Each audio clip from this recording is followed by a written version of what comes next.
2006 forest right act जि आयेन बायदियै गोलाव सम गोबां थासारिजों गोबां परिबेसाव जोंनि जि अधिकार जोंनि जि मोनथाय बेखौ लानानै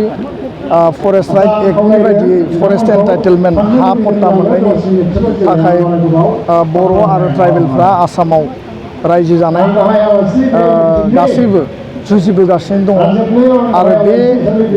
थांखिखौ लानानै गोलाव सम जि हाबा मावबाय थानाय दुलाराय बर' फरायसा आफादा दिनै जोङो मोगथाङाव मोनसे मोजां फिथाइ मोननो हाबाय बे धैर्यनि आरो आन्दलननि नांगोल जुंगाल लानानै जोङो तेजपुराव घरामारियाव बाटासिपुराव ढेकियाजुलि आरो थेलामाला गोबां जायगायाव जों सोमावसारबाय आरो दिनै 16 बोसोरनि उनाव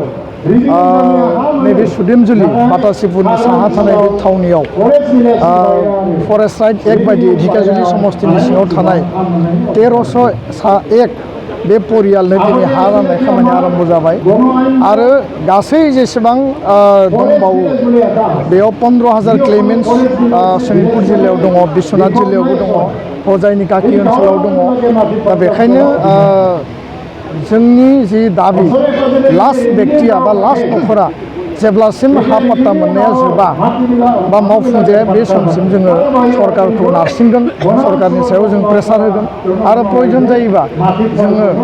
सिगाङाव जेरैबायदि गणतान्त्रिक अहिंसाजों सोमावसारदों बेबायदि सोमावसारलांनोबो जोङो बाध्य जानो हागौ नाथाय दिनै आसामनि गिबि मन्त्रि डक्टर हिमन्त बिश्व शर्मा बिथाङा दुलाराय बर' फरायसा आफादनि जि दाबि एफआरसि कमिटि रायजो राजानि जि दाबि आरो लोगोसे बिटिआर एकर्डनि 5.3 जि फरेस्ट राइट एक्टनि गेजेरजों हानि अधिकार होनाय बे एकर्डनि दफायाव लिरनाय बायदियै दिनै बिथाङा बे इनिसियेटिभखौ लाबाय आं गिबियावनो मानगोनां गिबि मन्त्रि बिथांखौ आङो बर' रायजोनि जानानै ट्राइबेलनि जानानै आं रोजा रोजा साबायखर बावदों खारन बेबायदि रिक्सखौ सिगांनि सरकाराबो लानो हायोमोन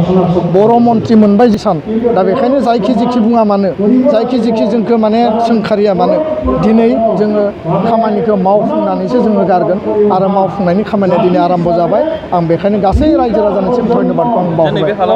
नैबे हालामाव थांनाय हियारिंआ जे गासैनियावबो हियारिं फैदोंमोन नाथाय दायो वाइल्ड लाइफ एरियायाव थानाय मानसिफोरा नैबे बाथाखौ दासिम मोननो हायाखै नाथाय फरेस्टआव थानाय एरियाफोरनिया नैबे बाटासिपुर हालामनिफ्राय मोननो हाबाय बेनि सोमोन्दै बे खामानिया बिराद मोनसे गिदिर माने अफिसियेल वर्क खामानि मावनो गोनां दङ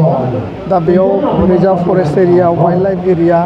माखासेया माने हियारिं फैयाखै माखासेया हियारिं फैदों बे पर्यायक्रमै जागोन दिनै बिनि माने लकेल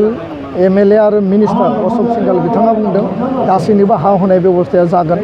आरो प्रमद बर' बिथाङाबो बुंदों आरो आसामनि गिबि मन्थ्रियाबो जोंनो प्रतिश्रुति होदों गासैनिबो हा होनाय खामानिया जागोन दा बेखायनो रावबो गोसोआव बेबायदि आसुसु मोननांगौ गोसोआव बेबायदि माने दुखु मोननांगौ गैया हा मोननांगौनि थाखाय जों खामानि मावगोन रायजो राजायाबो खामानि मावनांगोन आरो एसे धैर्य हमनांगोन आरो बेनि थाखाय जोङो उननि समाव एफआरसि जि एफआरसिनिफ्राय दा हा होनाया आरम्भ जायाखै बे एफआरसिफोरजों जों रायज्लायनानै खामानि मावगोन खुनु दालालनि खोथा खोनासंनो गोनां गैया आरो खुनु बेबायदि खायलें खुइलें बाथ्रा साननो गोनां गैया सिदा आरो थोंजोङै जों खामानि मावनांगोन होमबानो जोंनि जि सिद्धान्त 1301 दिनै मोनबाय बाखिफोराबो मोनगोन आरो दिनै बे जायगायावनो 1301नि हा होनाय खामानिया दिनै फुरायै आबुङै जाफुंगोन गोजोन्थों। नोंथाङा गोबां रां आरजिनो गोसो जादों नामा? जुदि गोसो जादों अब्ला नोंथांनि थाखाय मोजां खौरां new India technologies master franchise all Assam ATM service Hitachi ATM and Tata Indicash ATM फसंनानै नोंथाङाबो गोबां रां बुथुमनो हागोन। लाइमोनफोरनिफ्राय जागायनानै बैसो जानाय गासिबो बैसोनि सुबुंफोरानो बे फालांगिजों गोरलैनो रां आरजिनो हागोन। नोंथांनि गामियावबो बे एटिएम मेसिनखौ फसंनानै नोंथाङाबो मुलाम्फा मोननो हागोन। बांसिनै मिन्थिनो थाखाय 7002005072 एबा 9401230135 जानबुं अनजिमायाव दिनैनो सुलाद ला।